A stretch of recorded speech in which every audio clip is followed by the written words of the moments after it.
তোমার শমশের ফেলে দাও, তোমার শমশের ফেলে দাও।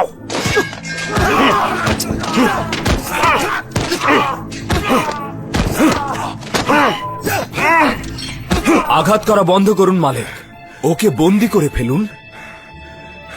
প্রহরী, তাকে নিয়ে যাও।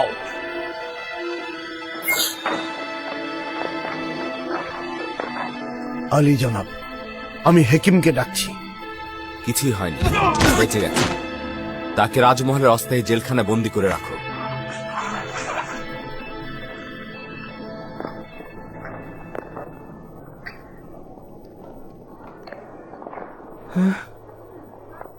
কি হয়েছে আলী জনাব? জনাব ইউজারশিপের উপর আক্রমণ হয়েছিল। এই রাজমহলে এসব কি হচ্ছে? তাদের হক রয়েছে, কেননা ইউজারশিপের বেঁচে থাকা তাদের বিনাশের কারণ হবে।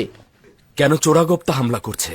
পেছন থেকে হামলা করা তো কাপুরুষের কাজ। আজ্ঞামোহর খুবই চালাক লোক। তার ধারণা শুধুমাত্র ইউজারশিপকে হত্যা করলেই সে নাজাত পাবে। সৌভাগ্যবশত জখম গুরুতর নয়। কয়েক টুকরো কাতন ও গরম পানি নিয়ে এসো। এক্ষুনি আনছি জনাব।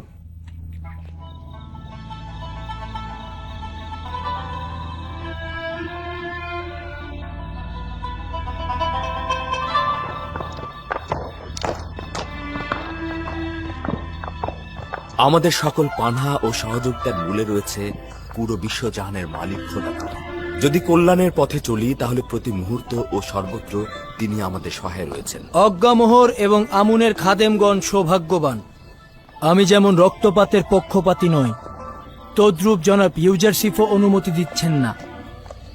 আমার বিবেক যদি রক্তপাতকে সাড়া দিত তবে আমুনের বিরান ভূমি ছাড়া আর কিছুই থাকতো না। একদম চিন্তা করবেন না, আমি আমুনের পতন ও ইবাদতখানার ধ্বংস খুব বেশি দূরে দেখতে পাচ্ছি না।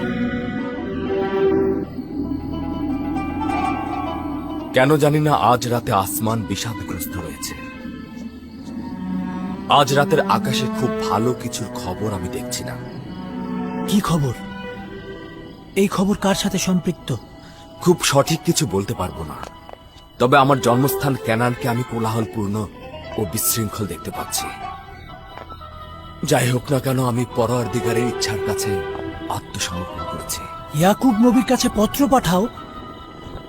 ক্যানানে কয়েকজন পাইক পাঠাচ্ছ না কেন, যার মাধ্যমে তোমার পিতা তোমার অবস্থান জানতে পারে? জানি না এতে কি হেকমত লুকিয়ে আছে, তবে এ যাবৎকাল আমি বহুবার সেরকম উদ্যোগ নিয়েছি, কিন্তু মনে হয় না পরওয়ারদিগারের ইচ্ছা হয়েছে। হয়তো আমাদের দিদারের সময় এখনো আসেনি।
অতীতের বছরগুলোতে দেখেছ রাহেল, ফায়েক, ইয়াকিন তীর সহ অসংখ্য মানুষ এই কাফেলার সঙ্গে চলে গিয়েছে।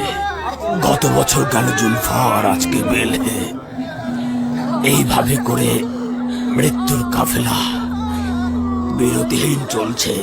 আদম সত্তাগণ একের পর এক নিরুপায় হয়ে এই কাফেলার সঙ্গে যুক্ত হবে। যদিও বেলহে ও জুলফা আমার সন্তানদের মধ্যে হিংসার বীজ বপন করেছিল, কিন্তু আমি যেগুলো ভুলে গিয়েছি সেগুলো একেবারে ভুলে গিয়েছি। আর খোদাবন্দের কাছে চাইছি তিনি যেন তাদের ক্ষমা করে দেন। আমি বেলহের মৃত্যুতে শোকাহত। আমি তাদের জন্য খোদা তাআলার কাছে ফরিয়াদ করছি। আমি তার রুহের মাগফিরাত কামনা করছি।